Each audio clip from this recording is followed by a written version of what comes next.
to a bar, or a pub as we would call it here, wouldn't we? Let's call it the pub, shall we, tonight? Yeah, fuck it.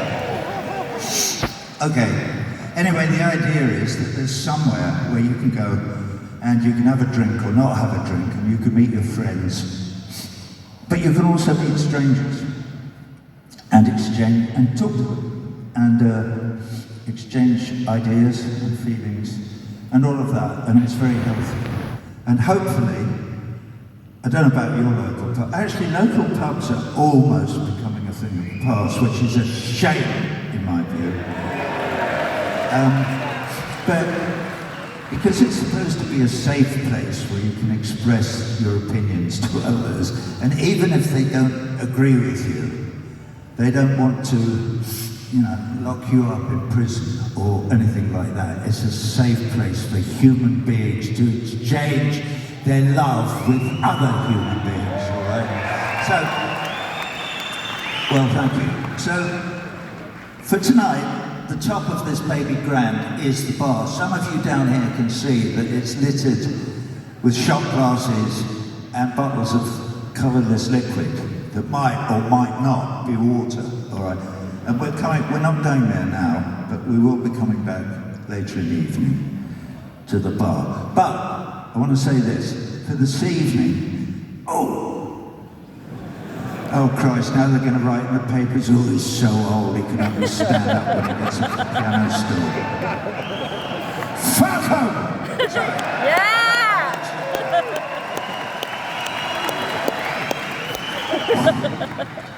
I tell you what, it's not easy to keep all this shit bottled up. What was I in the middle of saying? We're coming back to, oh yeah, I know what it was. It was this. For this evening, the NEC, this building, and everyone in it is part of the bar. We're all in this together, all right? That's how I want it, and that's how it's going to be. Thank you. Okay. What else? Yeah, we at the beginning of the next bit of the show, I don't know, have any of you been reading all this fucking shit in the papers about me? Because I have, and I promise you, I am extremely pissed off about it. Yeah, Mr. Telegraph, write that down, and then he said I am Sunshine. I might even know this bloke, because a bloke from the Telegraph interviewed me a few months ago, and he totally misquoted me, and he wrote a real hatchet job in the Daily Telegraph. I should have known better before speaking to the Daily Telegraph. Anyway, let's not go down that road any further. Why not, Rog? Well, because, you know, I don't give a fuck what they say. Yeah! Because, you're going to get cancelled. What? Don't be fucking stupid. What for? I don't know. Sorry, I'm just having a word with my alter ego. I don't know if anybody's got one, but they can be extremely irritating. You know, it's that voice of your mum or your dad who sits on your shoulder, shuffling backwards and forwards like a parrot, and saying, oh, you shouldn't say, don't say that. Anyway, I'm not going to say it. What I was going to say was that at the beginning of the second half, we do a couple of tracks from The Wall. Okay, does anybody remember The Wall? You know, I'm so happy to hear that, because we've just done about 10 days in Germany, and lovely as the German people are, and our audiences were wonderful, it was brutal, because all this bullshit about the anti-Semitism bullshit was going on, and it was absolutely brutal. And when I got back, which I did the day before yesterday, I got off the plane and I went, oh, thank God I'm home. I'm back in England.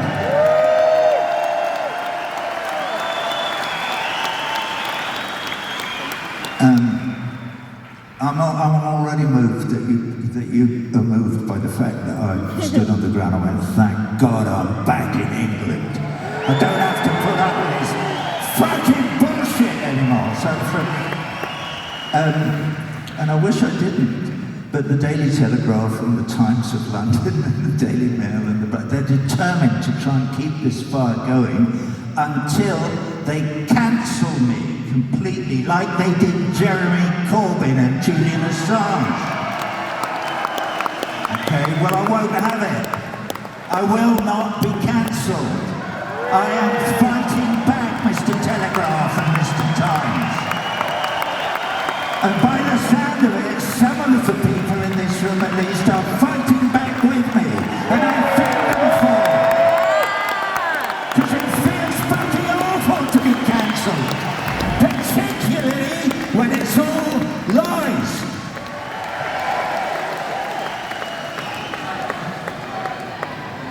I thought I told you not to shout. I wasn't shouting. I was just speaking up. All right. I was just trying to, I almost said then, we'll come back to this later, but I don't think there are any other gaps. So we probably won't come back to it later. But dear God, thank you for your support. Because I'm fucking dying here. And this is my country too.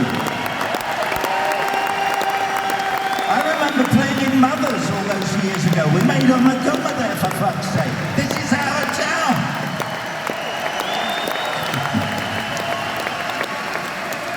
Christ almighty, I've been wearing the black leather coat for 45 years in public. What are they talking about? I know what they're talking about, obviously. They're talking about the fact that I plead incessantly and loudly for human rights for my brothers and sisters in Palestine. That's what this is about. This all comes from television, I promise you. All right, shut up, Roger. Be quiet. I'm going to sing the song now. Okay. But I'm so glad I let some of that out, because it's really difficult to be doing a rock and roll concert when you've got all this crap floating. It's hard enough, trust me, to put all this together, all right? And put a band together who I adore my band, and we all work our bollocks off to make it sound really good, and to put on a really great show for you great people out here. And there's the fucking Times of London and the Telegraph coming here to rip my balls off. Fuck 'em. Sorry, I'll stop now. I won't sing.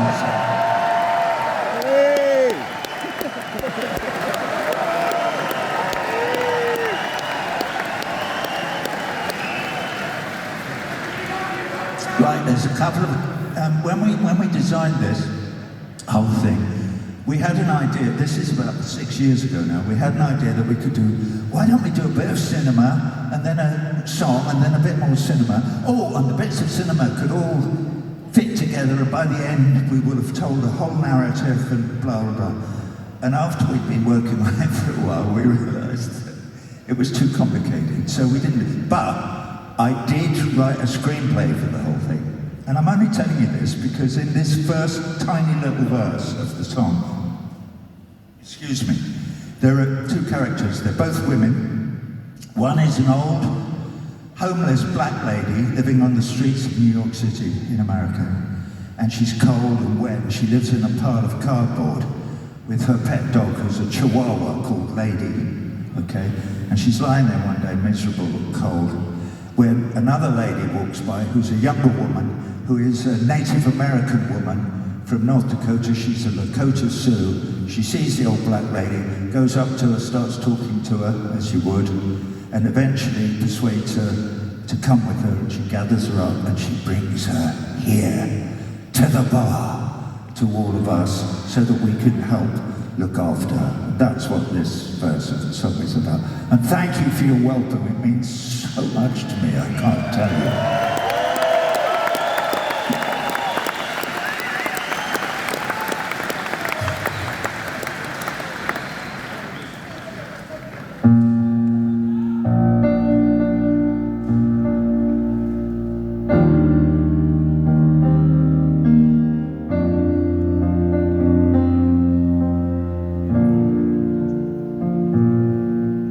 Does everybody in the bar feel pain?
now going to turn back the clock, drift back through the mists of time to an earlier age when I was playing my rock and roll in a different band.